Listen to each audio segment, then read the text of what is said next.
just one moment. Because, we had a discussion at the time, so I came back the following week and brought some evidence. What evidence? Yeah, some evidence. What evidence? What evidence did you bring? What evidence did you bring? No, but what I'm saying is that you were not here, I think about 4 weeks ago. I wasn't here. I wasn't here. The following week after our discussion. We had a discussion. Yes. And you've brought me evidence with regards to that discussion. Yes, the following week, but you were not here. I'm here now. Yeah, you were evidence? not here, so I went back. Okay, just so you know, basically Victor here. Yeah, but one second. Basically, we had our discussion. Yeah. Now Victor's gone away, and he's come back with evidence. Ta-da! Come on, what's your evidence, man? Evidence of what? So our discussion was basically about Matthew. You were questioning the... Oh, one second. Let me just explain what's going on. Okay, people might remember Victor. We had a discussion with regards to the Gospel of Matthew, especially about the part of the resurrection and zombies coming out of the ground. And Victor's done a good thing. He's gone away. He's done his research on this particular topic. Now he's back, and he's here to bring his evidence to provide to prove something. Let's see. Okay, take it away, Victor. Yeah. So it was based on the Matthew 27 thing about. Just a minute.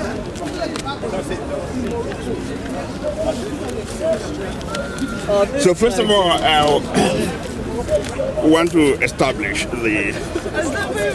Before we do that, go to the relevant chapter. We need to establish the credibility of Matthew. Whether Matthew is a credible. Victor, are you sure you want to open this can of worms? Yes, I'm sure. I'm very sure about what I'm saying. So, before I do that, I need to establish the credibility of Matthew before home into that particular chapter. Okay. So, are you familiar with Matthew 16? No. About the story of Jonah? Am I? Yes. Yeah, you're familiar with that story. I'm familiar with what Matthew speaks with regards to that, yes. Yeah, it's just one sentence. I read it out. I'm just going to repeat. Are you sure you want to open this can of worms, Matthew? No problem. This is my mastermind specialist subject. No problem whatsoever. Because on that day I didn't have any Bible with me, so I couldn't. Honestly. Yeah. So. Okay. Now he said, here, he said, an evil and adulterous generation seeks for a sign, but no sign shall be given to it except the sign of Jonah. What do you understand about that? Because you seem to have doubts about Jonah. Can you interpret that? Okay. Okay. I'm going to have to reiterate for the camera so they understand. Yes. So Victor's asking me how I understand Matthew when he's talking about the sign of Jonah. Okay. What I would say to Victor is that this particular question about asking for a sign also occurs in the Gospel of Mark, also occurs in the Gospel of Luke. Okay. So if you read the Gospel, they were in Matthew particularly. No, we'll come to Matthew. Okay, so here's the thing: we have 3 claims. Claim number 1 is the Gospel of Mark. What does Mark say? This adulterous nation asks for a sign, and then Jesus responds, "No sign shall be given," and walks away. So, according to the Gospel of Mark, according to the author of the Gospel of Mark, there is no sign. Okay. Then we come to the Gospel of Luke. No sign shall be given.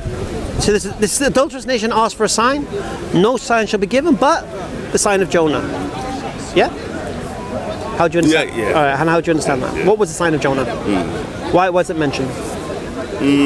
What I'm asking you. No, come on. So in the Gospel of Luke, Jesus explains that the Queen of the South will rise up against this generation. For she bear witness to Solomon, And I tell you, one greater than Solomon has come. And then he proceeds, and the people of Nineveh will bear witness, will rise up against this generation, for they bear witness to Jonah, and one greater than Jonah, I tell you, one greater than Jonah has come. That's the second part. The third version of the events is, no sign shall be given but the sign of Jonah. As Jonah was inside the belly of the whale for 3 days and 3 nights, so shall the Son of Man be inside the belly of the earth for 3 days and 3 nights. So here's the thing we're trying to establish here. This is supposed to be historical. Jesus is asked a question, and we have 3 different answers.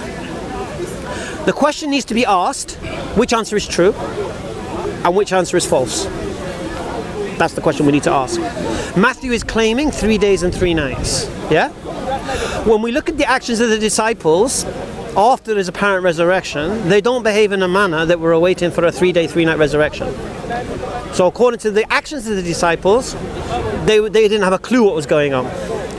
Now, I say to you, Matthew has created this scenario as a self-fulfilling prophecy. This is my claim. Okay. And it isn't the only occasion he's done it. He's done it many times. Many times he'll take the Old Testament, he'll take a verse from the Old Testament, he will take it out of context, and then he will apply it to a situation and then claim Jesus is fulfilling that prophecy when the Old Testament verse has been ripped and taken out of context. Which tells me that the author of the Gospel of Matthew doesn't know the Old Testament and doesn't interpret it correctly. So can't be relied upon. What's your point? Okay, so, but no sign shall be given to it except the sign of Jonah. You take it that it's not fulfilled. It's not? What? I'm saying that Matthew said that, and he said it as a prophecy. Sorry, Matthew is quoting Jesus, right, to have said this. And that means the Jews asked for a sign. Yes, and no sign will be given but the sign of Jonah. And that's what Jesus said. Just correct me if I'm wrong. Yeah. Just correct me if I'm wrong. Yes. Isn't this immediately after he just fed the 5,000?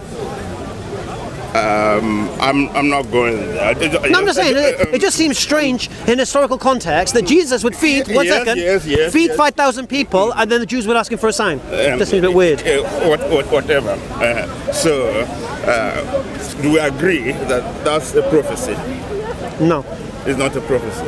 No. I believe that the author of Matthew made this claim. But I don't believe Jesus made that claim. You don't believe Jesus made the claim? No.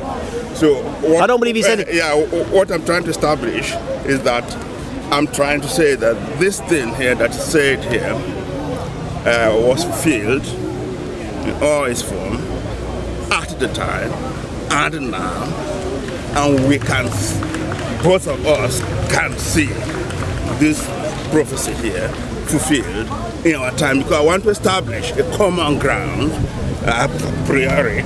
Yeah, common ground, Victor. something that all of us can agree. Victor, so first of all, I'm trying to establish that I'm trying to say I'm saying Matthew's lying. Yeah, this is a prophecy,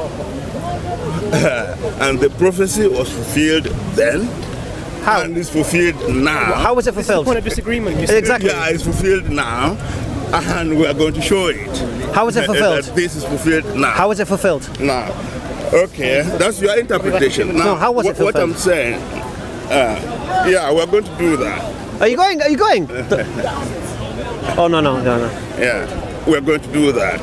Now, the second thing is that, you see, you've given your own interpretation of this, but Jesus interpreted this himself. No, you can't say that. No, I'm saying that whoever, Jesus, the writer of this, whoever it is, I'm not saying it's Matthew, I'm not saying it's any person. Good. Whoever wrote this said, according to him, Jesus said that whoever wrote this thing is claiming that Jesus made that statement about Jonah, about the sign of Jonah.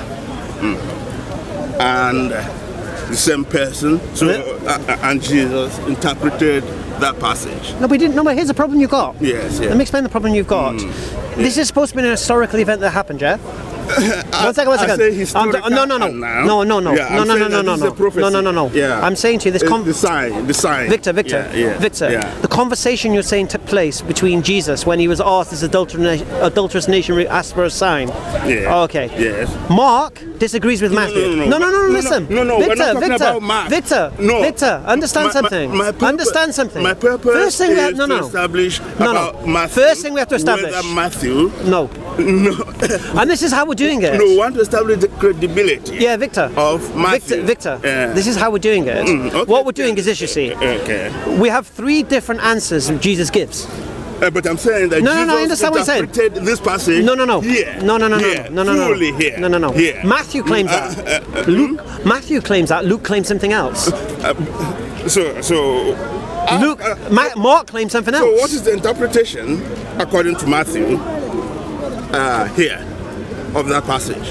Okay. According to you. Can I say it again to you? Because I asked you. You're not listening, Victor. I'm saying that Jesus interpreted that passage fully here. Victor. So Matthew is guilty. Listen to me. Listen, please. If you have any more Matthew is guilty on at least 20 occasions. Listen. Of misquoting the Old Testament and making up prophecy.